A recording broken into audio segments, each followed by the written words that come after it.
क्या आपने गौर किया कि इतने बड़े विवाद के बावजूद अक्षय खन्ना की तरफ से आज तक एक भी बयान क्यों नहीं आया? क्या ये चुप्पी किसी मास्टर प्लान का हिस्सा है या फिर बॉलीवुड के अंदर चल रही किसी बड़ी साजिश का संकेत? और अगर अक्षय खन्ना वाकई दृश्यम 3 से बाहर हो जाते हैं तो क्या ये फिल्म पहले जैसी दमदार रह पाएगी? 22 दिसंबर 2025 को एक और लेकिन सबसे ज्यादा सफल कॉपी किया गया सीक्वल दृश्यम 3 अनाउंस किया जाता है। लेकिन इस 1 मिनट 13 सेकंड के अनाउंसमेंट वीडियो में इस कहानी का सबसे अहम किरदार यानी आईजी तरुण अलावत यानी अक्षय खन्ना अचानक गायब नजर आता है। क्या ये सिर्फ इत्तेफाक था या पहले से कुछ तय हो चुका था? और फिर सिर्फ 3-4 दिन बाद यानी 26 दिसंबर को खबर आती है कि दृश्यम 3 से अक्षय खन्ना को हटा दिया गया है, उनकी जगह जयदीप अहलावत को ले लिया गया है। लेकिन क्या मामला वाकई इतना सीधा है? दृश्यम 3 के मेकर्स का कहना है कि अक्षय खन्ना का अनप्रोफेशनल बिहेवियर, टॉक्सिक एनर्जी और धुरंधर की सफलता के बाद उनके बदले हुए रवैये की वजह से ये फैसला लिया गया। प्रोड्यूसर कुमार मंगल पाठक के मुताबिक फीस को लेकर 3 बार नेगोशिएशन हुई, लेकिन अक्षय खन्ना ने फोन उठाना ही बंद कर दिया। क्या यही प्रोफेशनलिज्म कहलाता है? मेकर्स ये भी कहते हैं कि अक्षय खन्ना विग पहनने पर अड़े हुए थे, जो फिल्म की कंटिन्यूटी के हिसाब से गलत था, क्योंकि दृश्यम 2 में वो गंजे हैं और कहानी के मुताबिक 4 घंटे में बाल कैसे उग सकते हैं? क्या कहानी से बड़ा किसी स्टार का लुक हो सकता है? मेकर्स का ये भी दावा है कि अक्षय खन्ना ने दृश्यम 3 का कॉन्ट्रैक्ट साइन कर लिया था, उन्होंने एडवांस पैसे भी ले लिए थे, लेकिन आखिरी वक्त पर उन्होंने 21 करोड़ की मांग रख दी और फिल्म करने से मना कर दिया। क्या ये सही है? अब इस मामले में कुछ लोग कहते हैं कि अक्षय खन्ना अपनी मार्केट वैल्यू के हिसाब से पैसे मांग रहे हैं, वहीं कुछ लोग मानते हैं कि ये डिमांड हद से ज्यादा है। लेकिन सबसे बड़ा सवाल ये है कि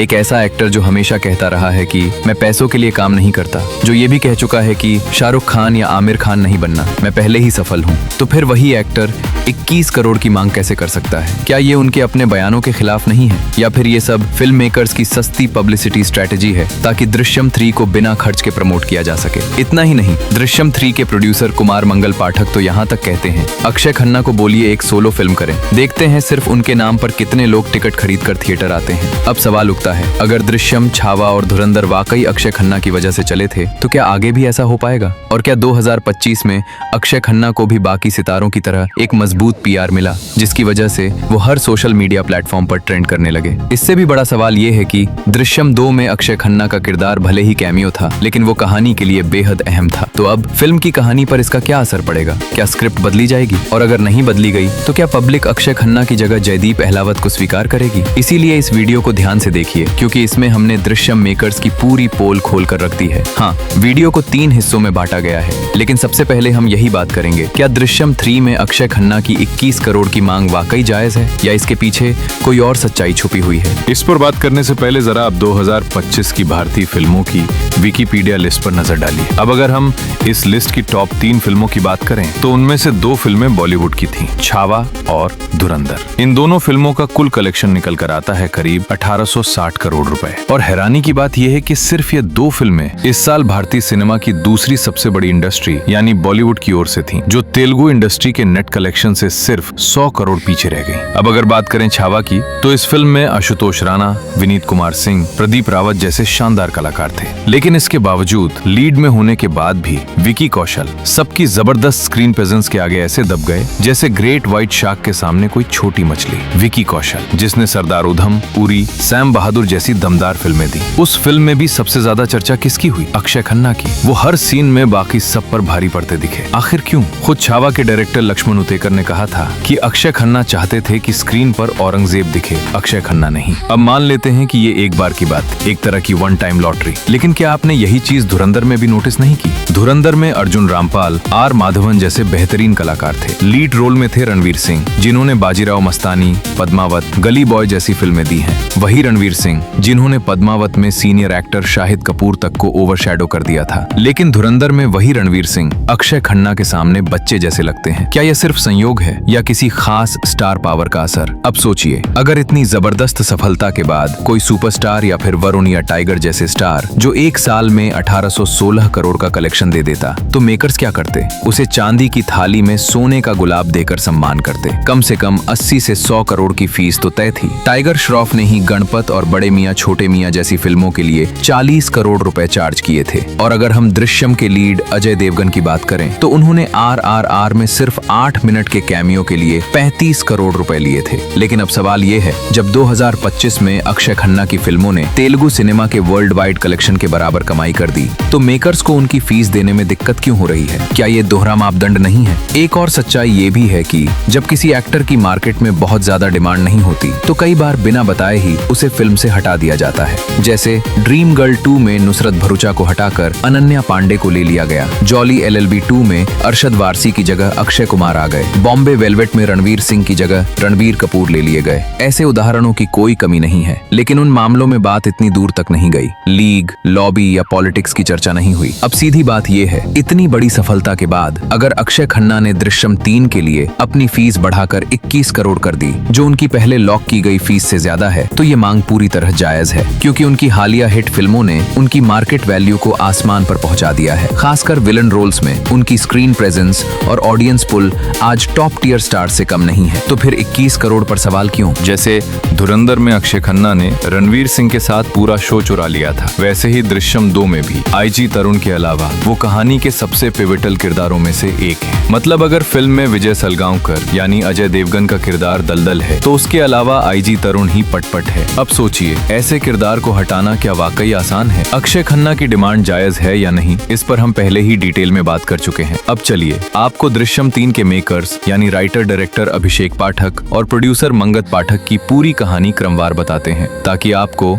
इस पूरे बवाल की जड़ तक की सच्चाई समझ में आ जाए। और साथ ही ये भी, क्या ये सब एक पब्लिसिटी स्टंट है? मामला शुरू होता है करीब 2 साल पहले। मेकर्स के मुताबिक नवंबर 2022 में दृश्यम 2 के रिलीज होते ही उन्होंने दृश्यम 3 बनाने का फैसला कर लिया था। अक्षय खन्ना को पूरी स्क्रिप्ट सुनाई जाती है और उन्हें ये स्क्रिप्ट बेहद पसंद आती है। 3 बार नेगोशिएशन के बाद मेकर्स उन्हें साइनिंग अमाउंट भी दे देते हैं। मेकर्स का दावा है कि अक्षय खन्ना इतने खुश होते हैं कि वो राइटर डायरेक्टर अभिषेक पाठक को गले लगाकर बार बार कहते हैं थैंक यू थैंक यू। तो फिर अचानक ऐसा क्या बदल गया? अब जैसा कि सब जानते हैं, दृश्यम मोहनलाल की मलयालम फिल्म दृश्यम की सीधी सी कॉपी है, यानी पूरी तरह प्रिंटेड फिल्म। इसलिए पार्ट 3 को लेकर ये तय किया जाता है कि इस बार हिंदी और मलयालम वर्जन को साथ लाया जाए, क्योंकि आजकल दर्शक काफी स्मार्ट या कहें चालाक हो चुके हैं। अगर मलयालम वर्जन पहले आ गया, चाहे वो इंग्लिश डब में हो या सबटाइटल के साथ, तो हिंदी वर्जन देखने का मजा ही खत्म हो जाएगा। फिल्म पर रीमेक का ठप्पा लग जाएगा और लोग कहेंगे ये तो पहले ही देख चुके हैं, तो फिर पैसे क्यों खर्च करें? लेकिन बाद में OTT डील और कानूनी पचड़ों की वजह से इस आइडिया को ड्रॉप करना पड़ता है। फिर ये तय होता है कि मलयालम दृश्यम 3 मार्च-अप्रैल 2026 से पहले रिलीज होगी और उसके बाद 2 अक्टूबर 2026 को हिंदी दृश्यम 3 रिलीज की जाएगी। यही वो पॉइंट है जहां से मुझे लगता है कि ये पूरा विवाद जानबूझकर खड़ा किया गया है। क्यों? ताकि फिल्म को सस्ते में प्रमोट किया जा सके और हाइप बनाई जा सके और आखिर में ये कहा जाए, देखिए हमने अक्षय खन्ना की डिमांड मान ली और उन्हें वापस फिल्म में ले आए। क्या हमने ऐसा पहले नहीं देखा? हेरा फेरी में पहले नीरज वोरा और परेश रावल के फिल्म छोड़ने की खबरें आईं, फिर उन्हें वापस लाया गया और फिल्म को मिल गई फ्री पब्लिसिटी। तो क्या मुमकिन नहीं कि जयदीप अहलावत की एंट्री हो, लेकिन अक्षय खन्ना को रिप्लेस करने के लिए नहीं, बल्कि एक नए किरदार के तौर पर, और IG तरुण का किरदार जैसा का तैसा बना रहे? क्या ये सबसे स्मार्ट चाल नहीं होगी? अक्षय खन्ना से जुड़ा ये विवाद अक्टूबर 2026 तक चर्चा में बना रहेगा, यहाँ तक कि अप्रैल 2026 में मलयालम दृश्यम 3 आ जाने के बाद भी लोग ये नहीं कहेंगे कि हिंदी वर्जन क्यों देखें, रीमेक पर पैसे क्यों खर्च करें। और जब अंत में अक्षय खन्ना की मौजूदगी का सनसनीखेज ऐलान होगा, तो फिल्म को मिलेगा ऑर्गेनिक प्रमोशन बिना 1 रुपया खर्च किए। अब आप सोच रहे होंगे ये कुछ ज्यादा नहीं सोच रहा, लेकिन क्या बॉलीवुड में ऐसा पहले कभी नहीं हुआ? लेकिन क्या आपने ये नोटिस किया कि इस पूरे विवाद पर अक्षय खन्ना की तरफ से एक भी ऑफिशियल बयान नहीं आया? क्या ये उनकी चुप्पी किसी बड़ी रणनीति का हिस्सा है, या फिर वो जानबूझकर इस पूरे बवाल से दूरी बनाए हुए हैं? लेकिन अगर वाकई अक्षय खन्ना दृश्यम 3 से बाहर होते हैं,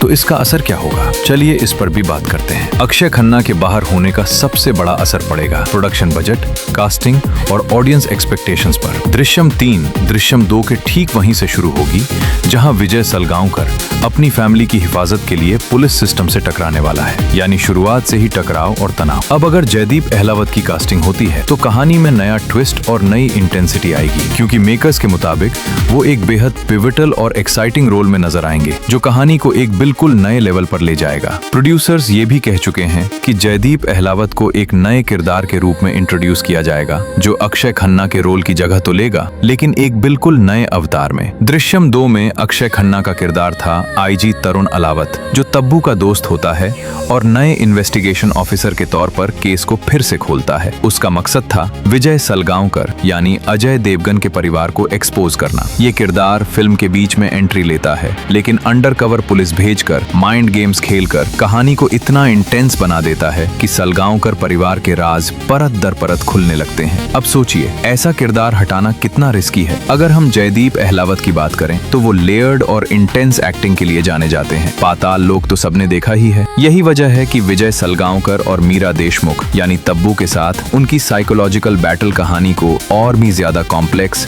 और डार्क बना सकती है। मेकर्स का कहना है कि उनकी मौजूदगी से कैट एंड माउस चेज को नया ट्विस्ट मिलेगा, जिससे फ्रेंचाइजी का सस्पेंस और टेंशन और बढ़ जाएगा। हालांकि जयदीप अहलावत के किरदार की पूरी डिटेल अभी सामने नहीं आई है, लेकिन सीक्रेट सोर्सेज के मुताबिक कहानी के स्टेक्स और ऊंचे होंगे और ऑडियंस को नए नए सरप्राइज मिलेंगे। और एक बात साफ है, ये कोई डेली सोप या टीवी सीरियल नहीं है जहां एक्टर बदलने के लिए एक्सीडेंट, प्लास्टिक सर्जरी और वही पुराना चेहरा दिखा दिया जाए। दृश्यम जैसी फिल्म में ऐसी बचकानी कहानी नहीं चलेगी। मेरा मानना है कि अगर जयदीप अहलावत वाकई अक्षय खन्ना को रिप्लेस करते हैं तो उन्हें कहानी में इतनी समझदारी से जोड़ा जाएगा कि वो फोर्स्ड कैरेक्टर बिल्कुल नहीं लगेंगे। खास तौर पर जिन लोगों ने पाताल लोक देखा है वे इस कास्टिंग से काफी खुश नजर आ रहे हैं। लेकिन सच ये भी है कि अक्षय खन्ना को लेकर कई लोग निराश भी हैं, क्योंकि दृश्यम 2 में उनकी परफॉर्मेंस को जबरदस्त सराहना मिली थी। आगे हम अक्षय खन्ना के भविष्य पर भी बात करेंगे, लेकिन उससे पहले एक बड़ा सवाल, क्या 2025 में अक्षय खन्ना ने भी खुद को प्रमोट करने के लिए डर्टी और फुल्थी पीआर का सहारा लिया? और एक और चौंकाने वाली बात, दृश्यम के मेकर्स का दावा है कि उनके बीच एक ऐसा इंटरप्रेटर भी था जिसे वो सलमान भाई टाइप का आदमी कहते हैं, जो उनके कान भर रहा था और फीस बढ़ाने के लिए उकसा रहा था। मेकर्स ये भी कहते हैं, हमने अक्षय खन्ना के साथ हलचल और शॉर्टकट जैसी फिल्मों में काम किया है। तो फिर सवाल उठता है, क्या ये सच में गलतफहमी है या इसके पीछे कोई बहुत बड़ी साजिश छुपी हुई है? अरशद वारसी क्या कहते हैं वो आप खुद सुनिए।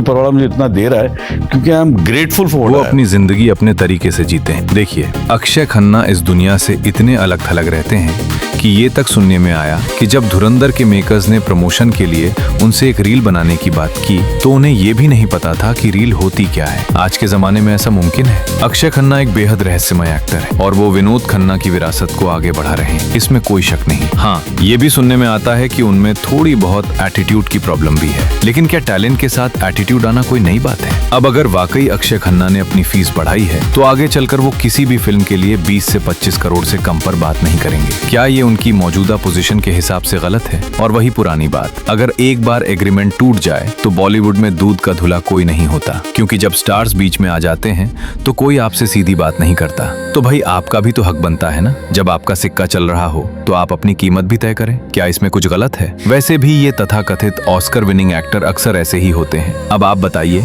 इस पूरे विवाद पर आपकी क्या राय है? कमेंट में जरूर बताइए, और अगर वीडियो पसंद आया हो तो डिलीट होने से पहले शेयर जरूर कर दीजिए। तो फिर मिलते हैं अगले वीडियो में, तब तक हर हर महादेव।